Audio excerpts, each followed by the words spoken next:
El pasado 12 de septiembre se llevó a cabo un congreso dedicado al tema OVNI en la Cámara de Diputados de México, cosa que causó gran revuelo y puso de moda el tema de los aliens y la vida extraterrestre. Así que en este episodio de Leyenda Urbana MX conoceremos algunos otros casos relacionados con el tema ocurridos en México. A través de los años, muchas leyendas urbanas, históricas y de terror le han dado la identidad cultural a México. Semana a semana haremos un recorrido por todas ellas. Esto es Leyenda Urbana MX con Ismael Méndez.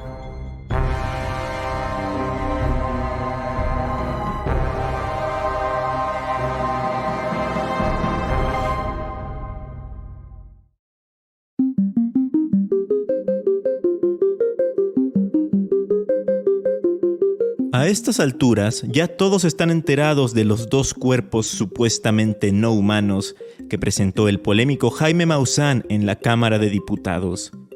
No voy a hablar mucho de ellos porque en realidad el debate que hay alrededor de estos especímenes ya es un tema viejo. Tiene sus años desde que fueron presentados por primera vez al mundo.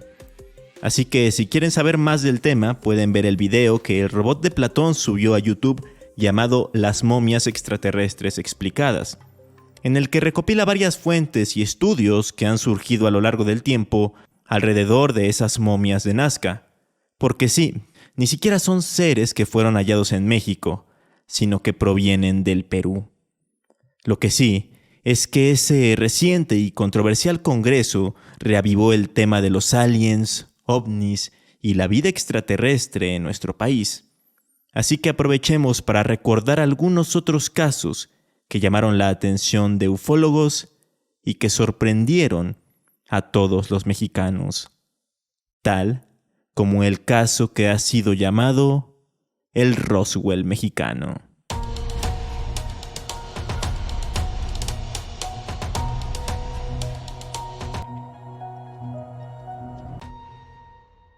La noche del 25 de agosto de 1974, una serie de radares estadounidenses detectaron un extraño objeto que volaba cerca de la comunidad de Corpus Christi, en Texas. Al principio, pensaron que se trataba de algún meteorito. Sin embargo, repentinamente, el objeto cambió su trayectoria y tomó rumbo hacia el territorio mexicano. Poco después, ese mismo objeto se impactó contra una avioneta Cessna que había partido de El Paso, Texas, e iba con dirección a la Ciudad de México. Derivado de este accidente, el misterioso objeto cayó y, supuestamente, fue a parar en los alrededores de la localidad norteña y casi fronteriza de Coyame, en el estado de Chihuahua. Cuando perdieron el rastro del objeto, las autoridades norteamericanas no dudaron ni un segundo en tratar de recuperarlo, pero el gobierno mexicano no lo permitió. A la mañana siguiente, se reportó la llegada de vehículos pertenecientes al ejército mexicano. Habían encontrado en el lugar no solo la avioneta, sino también una extraña aeronave de forma circular y de procedencia desconocida. Mientras esto ocurría, los estadounidenses formaron un equipo especial con el que buscarían, a como diera lugar, obtener esos restos. Entonces, entraron al territorio de México y vigilaron atentamente el operativo del Ejército Nacional en la zona del siniestro. Se dice que en tan solo unas horas, los militares limpiaron la zona y se llevaron los restos de los vehículos aéreos. No obstante, por alguna extraña razón, cuando ya se iban, se detuvieron en medio del camino, en un área desértica y alejada de cualquier poblado. Según lo que observaba el equipo de recuperación estadounidense vía aérea, todo el convoy estaba completamente parado. Los jeeps y camionetas tenían las puertas abiertas, y además, había un par de cuerpos tendidos en el suelo.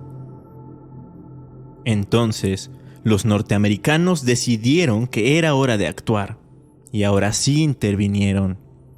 Rápidamente se desplegó una misión para llegar hasta el sitio exacto y aprovechar la oportunidad para extraer todo lo relacionado con el objeto volador no identificado.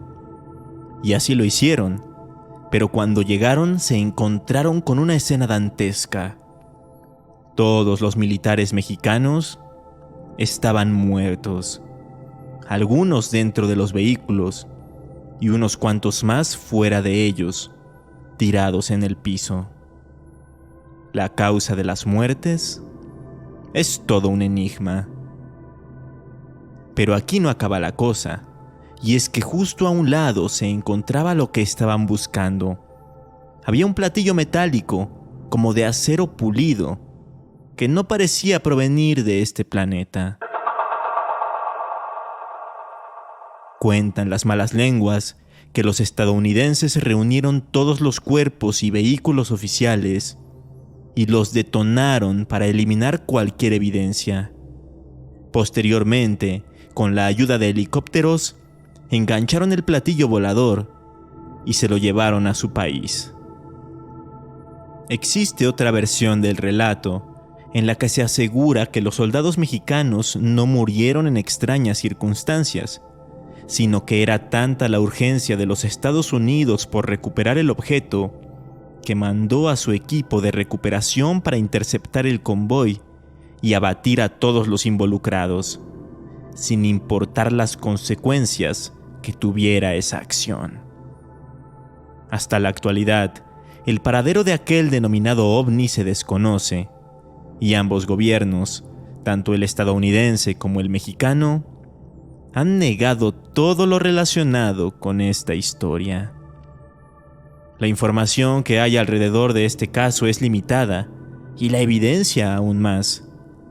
Todo se sabe a partir de relatos locales y rumores, pues no hay documentos oficiales u otras fuentes que comprueben el caso.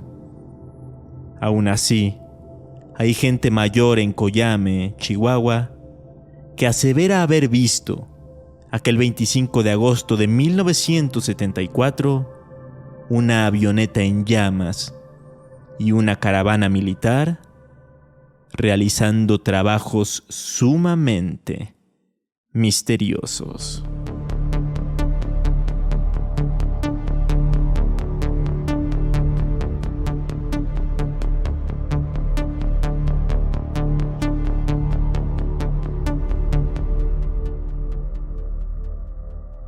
La fiebre por los ovnis revive cada cierto tiempo.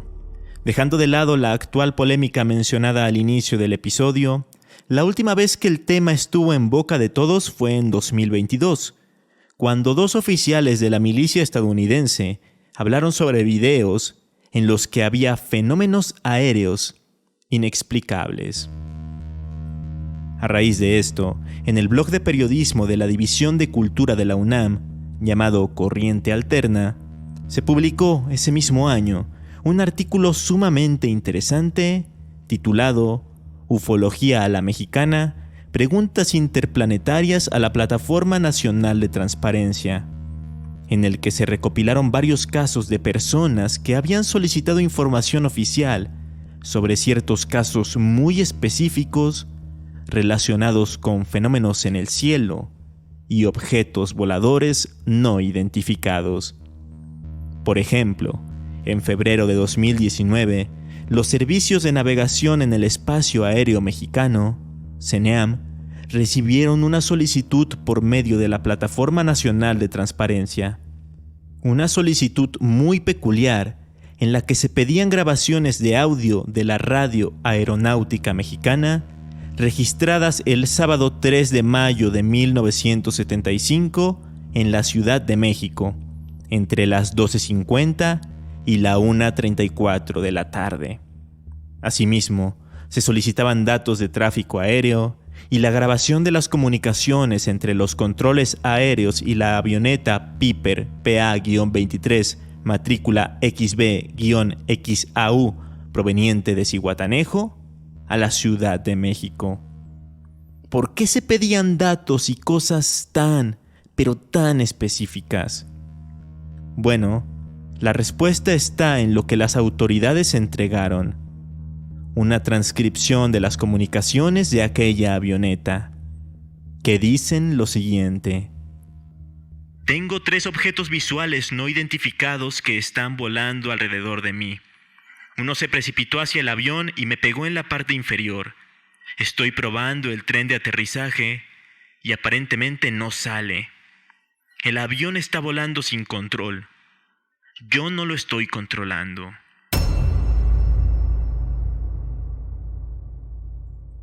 Resulta que ese es uno de los archivos más insólitos relacionados con avistamientos de ovnis en México. El piloto que estaba a bordo de dicha avioneta Piper PA-23 realizaba un viaje entre Zihuatanejo y la Ciudad de México, cuando, pasando por Tequesquitengo, a 11,000 pies de altura, fue interceptado por 3 objetos en el aire que no podía identificar, mismos que lo golpearon y aparentemente tomaron el control de su aeronave. Al ponerse en contacto con los controladores aéreos, estos le preguntan que si puede descender o ascender el avión, a lo que el piloto les responde que no, que está sentado sin poder descenderlo. Y después comenta lo siguiente: los objetos no identificados están al frente de mí, uno en el ala derecha, el otro en el ala izquierda.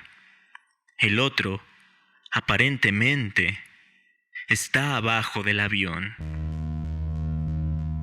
Se sabe que los servicios de navegación en el espacio aéreo mexicano en un inicio pidieron al Comité de Transparencia declarar que esa información, o buena parte de esa información solicitada, era inexistente.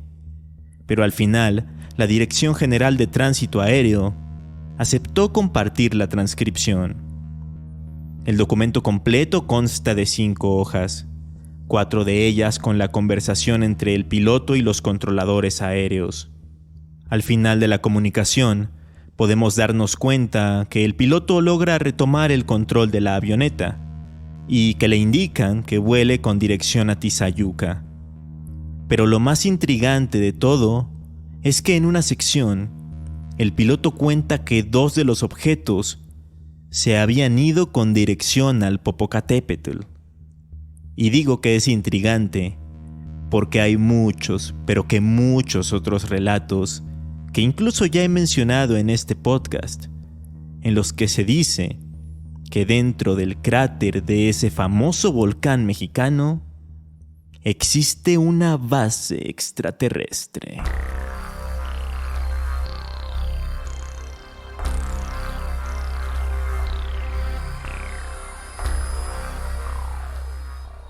Resulta curioso que los 2 casos que he mencionado el día de hoy hayan ocurrido con tan solo un año de diferencia, en el 74 y en el 75. Pero pasa que en el siglo pasado hubo una temporada en la que se reportaron muchos avistamientos de esta índole, aquí en México. De hecho, se le conoce como la Gran Oleada OVNI. Todo inició más o menos en la década de los 50. Pues hay fuentes como el Excelsior con su nota OVNIs Chilangos que afirman que en esa época, en el estado de Veracruz, empezaron a surgir muchos testimonios, como el del aviador César López, quien mientras volaba vio en el cielo de la ciudad de Coatzacoalcos un elemento en forma de plato con un color entre azul y verde. A raíz de esto fueron apareciendo más y más narraciones e historias, no solo en aquel estado, sino en muchos otros, como en Morelos, pues por esos mismos años, en la comunidad de San Carlos Yautepec, la gente local pudo observar un platillo volador sobrevolando el poblado por alrededor de nada más y nada menos que 15 minutos. A estos se le sumaron otros casos en Guerrero, Baja California, Tampico, Nuevo Laredo y San Luis Potosí. Luego, ya en la década de los 60, toda esta clase de avistamientos también se empezaron a reportar en la Ciudad de México. Es famoso aquel que presenciaron varios campesinos de Xochimilco, quienes incluso dijeron haber sido perseguidos por una nave circular. Los hombres se asustaron tanto que tuvieron que ser atendidos por los cuerpos médicos. Posteriormente, en 1965, ocurrió uno de los hechos más impactantes y recordados, cuando a finales de septiembre y principios de octubre, cientos o miles de capitalinos se reunieron en vialidades muy importantes como Insurgentes y Paseo de la Reforma para presenciar una serie de luces de varios colores que volaban en diferentes direcciones hasta perderse entre las nubes.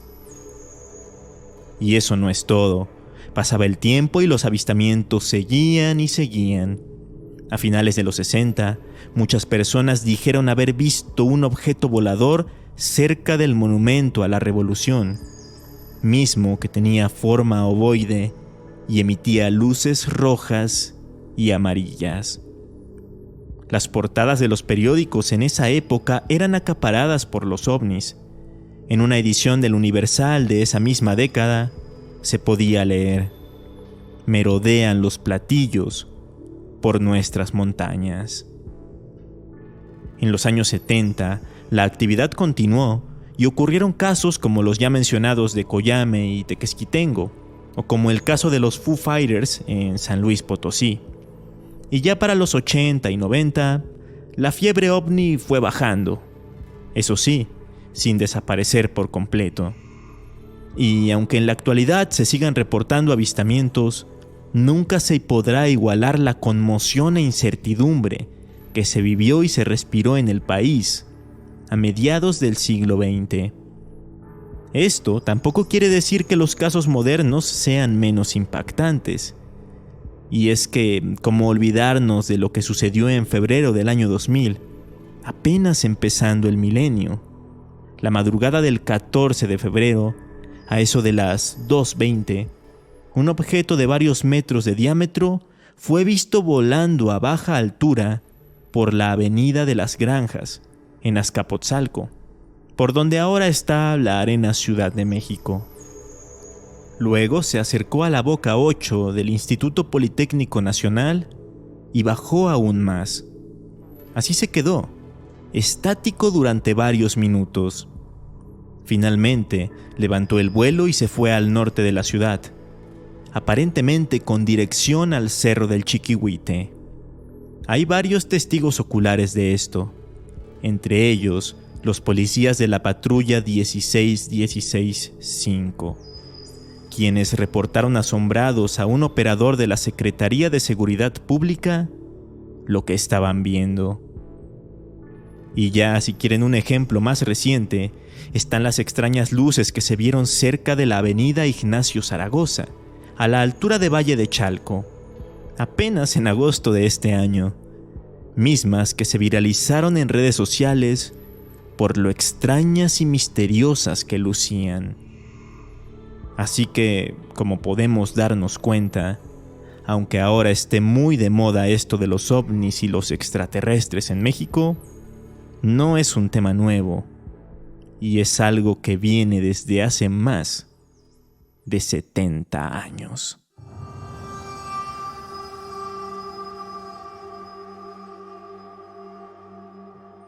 ¿Ustedes han llegado a ver algo extraño en el cielo? Háganmelo saber a través de redes sociales. Me encuentran como Leyenda Urbana MX en Facebook e Instagram. Si quieren complementar este tema, los invito a escuchar otros episodios de este podcast en los que he hablado de ovnis y extraterrestres en México, como el episodio 5 de la segunda temporada llamado tal cual, OVNIs en México, el 34 de esta temporada, titulado La leyenda de los volcanes, o el 47 también de esta temporada, Misterios de la aviación mexicana.